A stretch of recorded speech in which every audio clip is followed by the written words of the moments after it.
어깨 통증 중에서 굉장히 빈도가 높은 견쇄관절염에 대해서 말씀드려 보도록 하겠습니다. 선생님, 견쇄관절이 어디 있는 걸까요? 짐작가는 데가 있으세요? 네. 잘 모르시겠죠? 이게 용어 자체가 조금 어려울 수 있어요. 견쇄관절은 이렇게 쇄골과 견봉이, 견갑골의 견봉이 이루는 요 관절을 말하게 되는데 어깨의 관절은 두 가지로 이루어졌습니다. 이 견갑골하고 팔뼈가 이루는 커다란 어깨의 대표적인 관절이 있고 요 위쪽에 견쇄관절로 이루어져 있는데 어깨의 관절은 굉장히 좀 불안정하기 때문에 많은 인대들로 이렇게 이루어져 있는데 그 중에 하나를 견쇄관절로 보시면 됩니다. 흉골과 뒤쪽에 견갑골을 이어주는 관절이 됩니다. 주로 그러면 이 견쇄관절에 왜 문제가 생기느냐 하면은 넘어질 때 짚거나 혹은 사고가 났을 때 앞에 운전대를 짚고 있거나 할 때 이 압력이 견쇄관절까지 전해지는 경우가 있고요. 그리고 이 부분을 직접적으로 부딪히는 경우도 흔합니다. 이렇게 이쪽으로 부딪히는 경우도 많고 잘 때 한쪽으로만 굉장히 많이 주무시면은 이쪽으로 또 염증이 생기게 됩니다.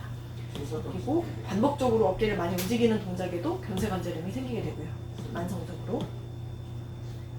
이 부분이 은근히 퇴행성 변화가 많이 일어나는 부위인데 이렇게 엑스레이상에 보시면 하얗게 퇴행성 변화가 일어나고 그 골격도 가끔 이렇게 자라나게 됩니다. 위아래쪽으로. 그리고 간혹 보면은 환자분들 중에 오래전에 사고가 났었는데 이제 통증은 많이 없어도 이렇게 어깨가 좀 아래쪽으로 꺼져 있는 분들이 있으세요. 이런 분들은 이렇게 견쇄관절이 이격이 있다고 보시면 됩니다. 어깨에 견쇄관절이 이상이 있다는 걸 어떻게 알 수 있느냐 하면은 어깨를 외전시켰을 때 이렇게 뼈 끝에서 중간에는 괜찮아요. 통증이 없다가 끝에 왔을 때 이 부분에 통증이 느껴지게 됩니다. 이거를 공통호라고 그러는데 그 중에 견봉쇄 관절의 통증호는 여기에 속하게 됩니다.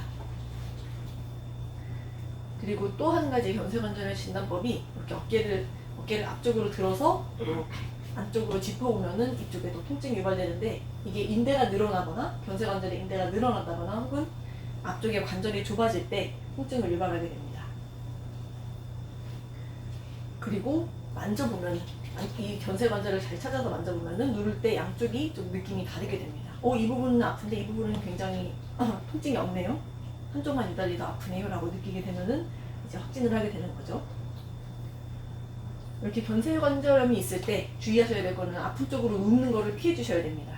이렇게 우리가 자고 있는 시간이 한 7, 8시간은 되는데 그동안 계속 눌려 있으면은 압력이 올라가게 되고 마찰이 계속 일어나게 되겠죠. 이렇게 아픈 쪽으로 자는 건 피해 주시고요. 물론 많이 쓰는 것도 피해야겠죠.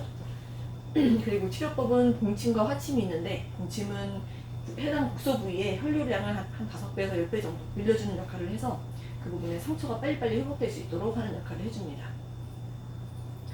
그리고 인대 부위에다가 약간 굵은 침을 이렇게 자침을 해놓고 그 부위에다가 뜨겁게 열을 가하는 화침 치료가 이제 인대에 굉장히 잘 되는데 특히나 이제 막 다쳐갖고 오신 급성의 경우에 굉장히 효과를 잘 보게 됩니다. 아까 그 봉침은 만성의 경우에 보다 잘 듣게 되고요. 이렇게 어깨를 내가 짚거나 혹은 부딪힌 적이 있는데 이 일부분이 견쇄관절염의 경우에는 좀 특징적으로 이렇게 두루뭉실하게 아픈 것이 아니고 한 지점만 딱 이렇게 짚을 수가 있습니다. 여기가 아파요 라고 지정을 할 수가 있어요. 근데 이렇게 아픈 것이 조금 치유받는데도 계속 남아있고 어깨를 움직일 때 통증이 유발된다 하면은 어디로 오시면 좋을까요?